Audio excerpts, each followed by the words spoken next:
Hi friends, welcome back to SR Kitchens. Friends, మా channel మీకు నచ్చినట్టయితే సబ్స్క్రైబ్ చేయడం మర్చిపోకండి. ఫ్రెండ్స్, ఇది సోంపు అండి. మనము దీనిని ఏ విధంగా తీసుకోవాలంటే పొద్దున టిఫిన్ తిన్నాక ఒక టేబుల్ స్పూను, మధ్యాహ్నం అన్నం తిన్నాక ఒక టేబుల్ స్పూను, నైట్ భోజనం చేశాక ఒక టేబుల్ స్పూను కంపల్సరీ రెగ్యులర్గా తీసుకోవడం వల్ల గ్యాస్ ట్రబుల్ కంట్రోల్లోకి వస్తుంది. ఇంకొకటి ఏంటంటే బాగా కూడా డైజెషన్ బాగుంటుంది అనమాట. వెయిట్ లాస్ అయ్యే వాళ్ళకి మంచి అద్భుతంగా పనిచేస్తుంది. కానీ దీన్ని బయట కొనొద్దండి, సూపర్ మార్కెట్లోనే కొనండి.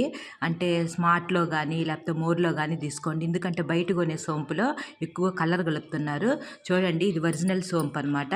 ఇదేమి పెద్ద కలర్ లేదు. దాన్ని తెలుసుకోవడం ఎట్లా అంటే ఇదిగోండి, మనము ఇట్లా వాటర్లో వేసేసి కాసేపు వేసేసి ఒక అరగంట అయింది. చూడండి, ఇట్లా అన్నా కూడా ఏం కలర్ రాలేదనమాట. చూడండి, నీళ్ళు ఆ విధంగానే ఉన్నాయి. అంటే ఇది ఒరిజినల్ సోంపు.